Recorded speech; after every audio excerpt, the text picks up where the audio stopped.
बुलाई त जइहाना कहाँ सुनो बतिया हमार का हो? अरे ओकर हाँ भैया सॉरी बाबा, इतना अच्छा। कोई बात नहीं भैया, मैं अभी कमेटी का आदेश आया है कि मंच पे अत्यधिक आदमी ना आए, क्योंकि ये कमेटी की मर्यादा का पालन करना है। हम तो अकेले शरीर लेकर आए हैं, अकेले चले भी जाना है। आए हम निवेदन करेंगे मंच पे अतिरिक्त कलाकार के अलावे और कलाकार के साथ जो आए हैं वो भी कलाकार ही हैं, कोई म्यूजिक डायरेक्टर है तो कोई सपोर्टर, बाकी अतिरिक्त कोई आदमी ना आएंगे। आइए धनंजय जी। कि वो कर से दिलवा लगई है ना। मैं बोलूंगी आपको। लेकिन सुनिए ना, आपने बोला ना मैं बोलता हूँ। हाँ ई नहीं से दिलवा लगाई हो, अच्छा कि मिले जब बोलाई तो जाई हो। तो सुना का होई बात ना मन बता जान तड़का होई तो चीतो बदल खिया के तोहर मार दे मतिया आई सवतिया ये राजा भाई सवतिया, ई सवतिया, हाँ ई सचो सवतिया बिया। कि चीतो बदल खिया के तोहर मार दे मतिया आ सवतिया ये राजा सुना और धर बजे सोवतिन के सोथिया तो बिगड़ी आदतिया ये राजा और ओकर से दिलवा लगई हाना मिले बुलाई त जइहाना एक आजा से दिलवा लगाई बोला, मिले ना बुलाई तो जाई बोला। सीता बदल खिया के तोहर मार दे मतिया सवतिया ये राजा सीता बदल खिया के तोहर मार दे मतिया सवतिया ये राजा ए कौन है सवतिया?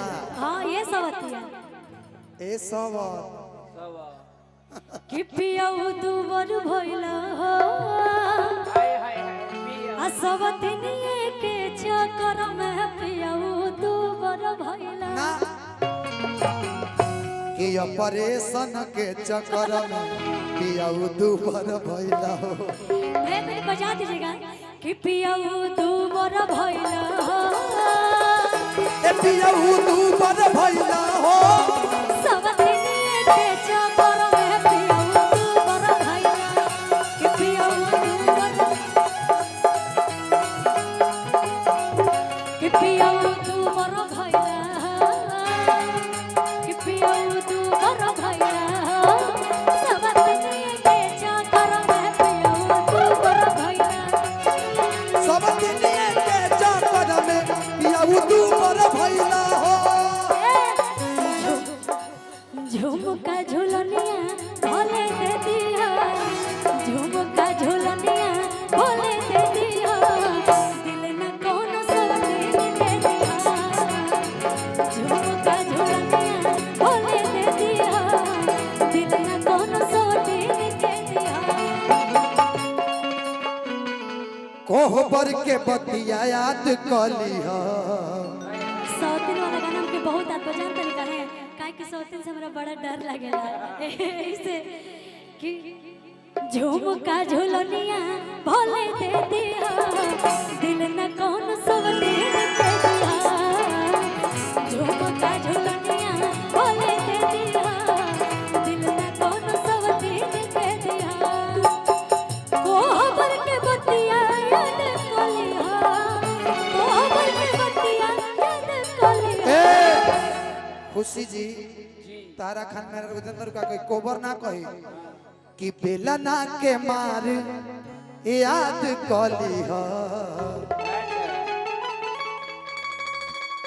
कि दिल न कौनो सौतीन के दिहा।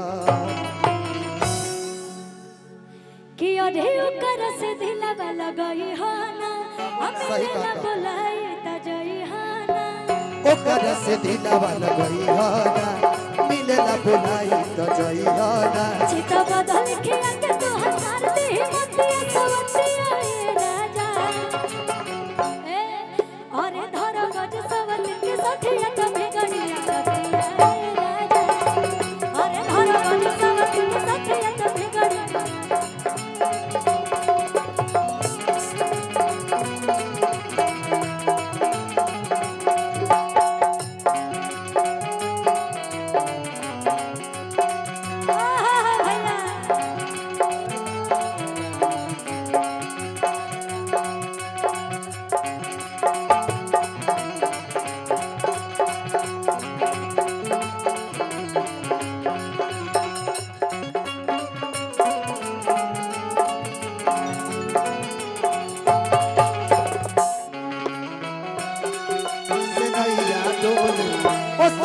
मोर सैया डोले हो नदिया के पीछे जैसे नैया डोले ओ सही मोर सैया डोले हो। ए भैया जानते हैं का हो आप इतने दुबले हो गए ना पहले से, मैं क्या बोलूं। बहुत दुख है। त ए घरी तू कुछ खियावते पियावते के तो का करी पतरइबे नु करब। एप्पल सेब खाना देखी पीछे कतर एप्पल से ना उखा ना ठीक हो गए हैं, लेकिन फिर भी बोल ही देते हैं बोल दीजिए ना। कि अरे पहले रहले काजू आयो खरोट हो गइले, सही अब पातर रहले पहले अब त मोट हो गइले।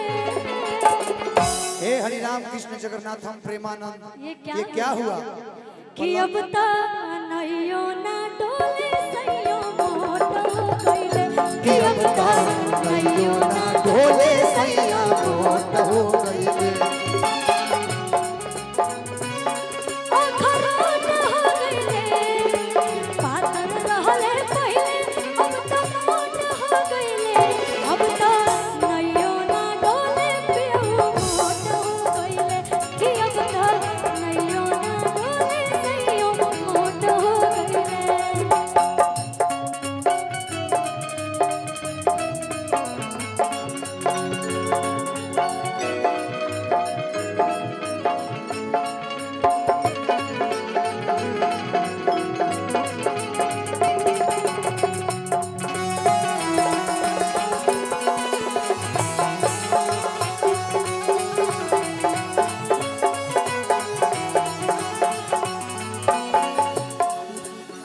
जानते हैं हमको आपसे बहुत डर लगता है, जानते हैं क्यों? काहे हो? बहुत सीधे साधे हैं ना आप। हम टेढ़ा लागत है सीधे साधे हैं ना, कहीं हम घीव के लड्डू हैं। कोई भी फुसलाएगा तो फुसल जाइएगा, सोचना तो कुछ है नहीं। ई तो सही बात है। सही बात है ना? बिल्कुल। आपकी भावनाओं को हम समझते हैं। रिकॉर्ड दे मामा। और कि सीधा साधा बाड़ा तू तो फंस जाइबो, सीधा साधा बाड़ा तू तो फंस जाइबो, दिलवा के भीतर जाके बस जाइबो, ए राजा दिलवा के भीतर जाके फंस जाइबो। देखो ऐसा हम कहने हम घीव के लड्डू खान बाने, कब के हमरा कहने से फोड़ ली, कब कहने से फोड़ के आ गप दे मुंह में डाल ले। कह रहे हैं तो मान लीजिए, नहीं तो पछताना पड़ेगा आपको। प्रीतियो चाहते रहे हमू कब मुंह में डाल ली मुंह में डाले।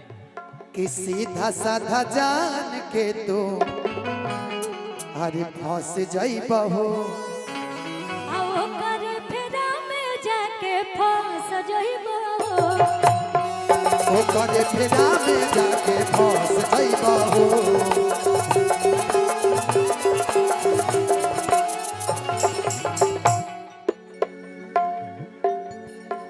और जान लो ये राजा मानी हम किया भुलाई दे मतिया, जान लो ये राजा।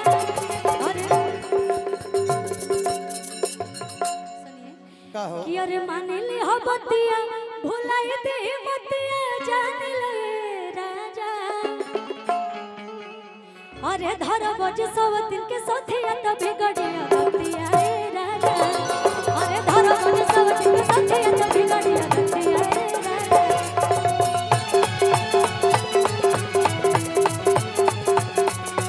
और बजे सब के बतिया तो